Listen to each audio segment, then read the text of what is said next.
Good day everyone. Today we'll be finding our intercepts of the cubic polynomials we'll have to sketch in later videos of this series. So you only have to do 4 things for you to be able to find your intercepts. So you have to factorize the cubic polynomial given to you, and then you can factorize it by a difference of 2 squares, grouping the common factor or using synthetic division. So without wasting more time, let's do some examples. Here are 2 examples. The first one is f of x is x to the 3 plus x squared minus 9x minus x. So you're supposed to find your intercepts. So I'll start with the y-intercept because they're the easiest ones to find. Remember that when you're looking for your intercepts of y, you let x be equals to 0. So if you let x be equals to 0 here, you'll remain with what? Negative 9, because all of these things will give you 0. So you'll be left with negative 9. So your y-intercepts, if you are asked to sketch this graph, your y-intercepts will be 0 and minus 9. And then remember, for your x-intercepts, you let y be equals to 0.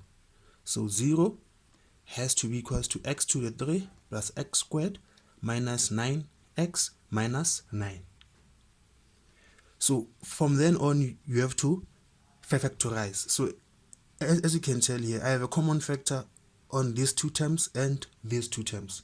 So for this one, I'll take out x squared, and then I'll be left with x plus 1. And then on this side, I'll take out negative 9. Then I'll be left with x plus 1. So you can tell x plus 1, x plus 1. So it means that we can put them into 2 brackets, and then this one will be x squared minus 9. And then from then on, you can see that this one, it can further be factorized because it's the difference of 2 squares. So your final answer will be x plus 1 to x minus 3 and x plus 3. Therefore, your x-intercepts for this particular function will be minus 1 and 0, which is this one, and then you also get 3 and 0 and minus 3 and 0. So if you were to draw this function and sketch it, your y-intercepts will be these ones and your x-intercepts will be these 3 intercepts. Now let's look at this one over here. And then over here too, you can also see that there's a common factor between these 2 terms and these 2 other terms. So obviously for your x, you let y be equals to 0. So you're going to have 0. And then here, you take out x squared. When you take out x squared, you'll be left with x. And then plus 3. And then this side, you take out minus 4. When you take out minus 4, you'll be left with x plus 3. So you have 2 common things. So it's factorizing by common denominators. So you'll have x plus 3 this side, and then on the other side you'll have x squared minus 4. And once again, you can see that this one is a difference of 2 squares, so it can further be factorized into x plus 2 and x minus 2. X minus 2, yes. And then what does this mean? It means that the intercepts, the x-intercepts for this cubic polynomial will be minus 3, 0, minus 2, 0, and 2 and 0. And then for your y-intercepts, you know that you let x be equals to 0. So any number which is here, so a constant in the original polynomial will always be your y-intercept. Why? Because everything that has x will always be 0. So you only be left with minus 12. So your y-intercept will be 0 and minus 12. So this will be your x-intercepts and this will be your y-intercepts. Let's do some more questions.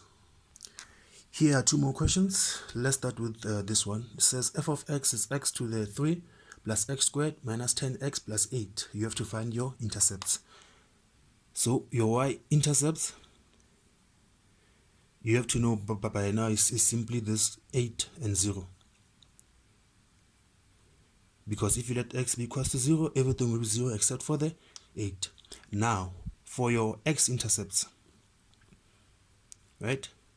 Remember, you let y be equals to 0.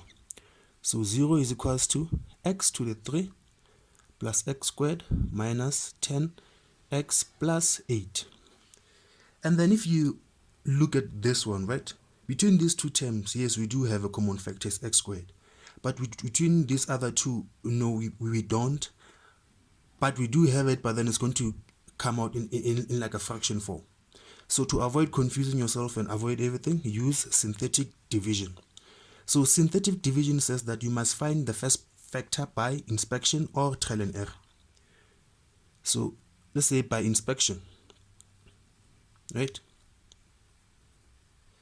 And then you ask yourself, which integer I can use and substitute it for x that will make this whole equation true. So which integer of x can I use that will make this thing be equals to 0? And then from there on, you can tell that if x is equals to 1, right? 1 to the 3 plus 1 x squared minus 10 into 1 plus 8. All of these things on this side, because this will give you 1 plus this one will give you 1, so you'll have 2. That 2 plus the 8 is 10.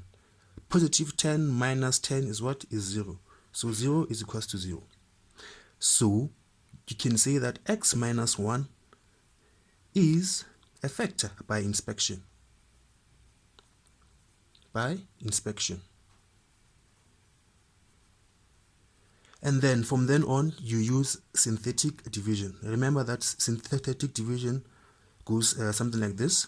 Here, you put the number that you substituted for x, which here will be 1. Right? And then the numbers you put here corresponding to the 1 are the coefficients of your original f. So here I have 1 for x squared. I have 1 for x to the 3, and I have 1 for x squared, and I have minus 10 for the x, and I have 8 as my constant.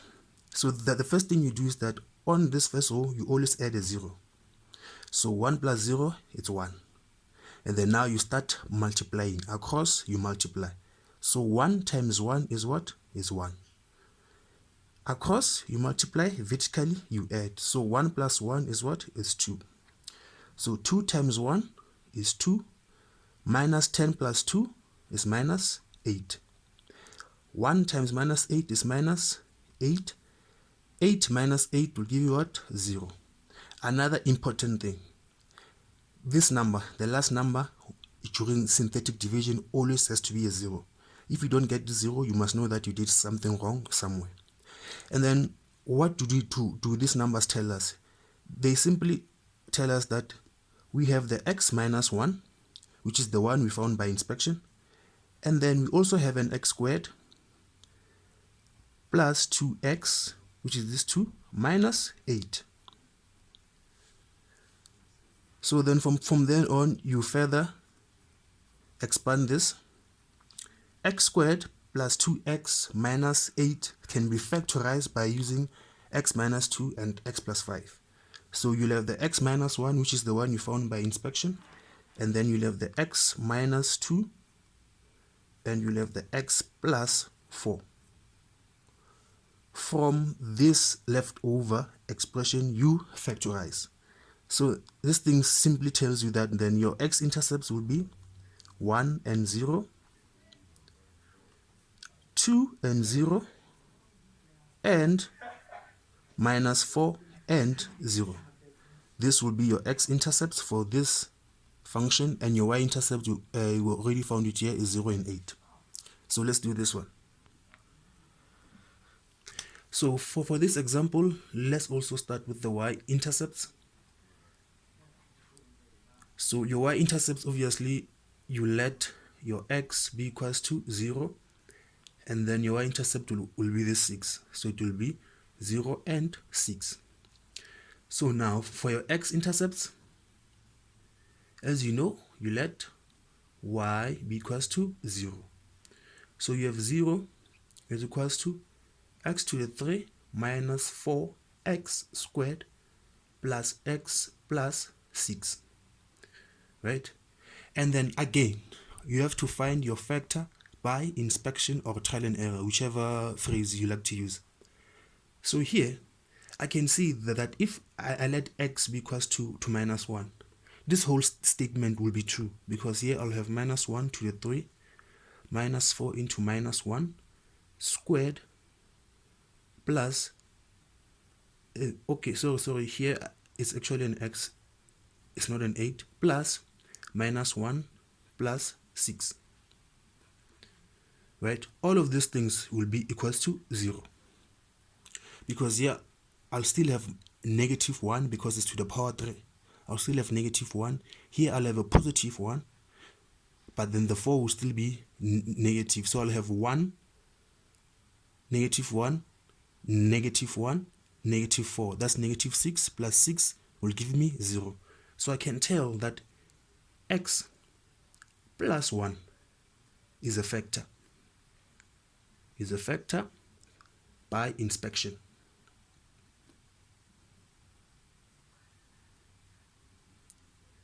And then after that, I use my synthetic division.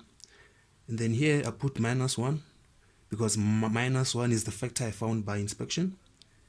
And then here I put the coefficient of the original expression, which is 1. And then here is minus 4. And then I have 1. And then I have 6. Right? And then, as I said here, the first one you always add a 0, and then vertically you add. So 1 plus 0 will give you 1. 1 times minus 1 will give you minus 1. Minus 4 minus 1 is minus 5. 1 times minus 5. Minus 1 times minus 5 will give you a positive 5. And then 1 plus 5 will give you 6. 6 times minus 1 is negative 6. Plus 6 minus 6 will give you what? 0. So there it is again, we have that 0. Which means that our calculations here were correct. The last number you get should always be a 0.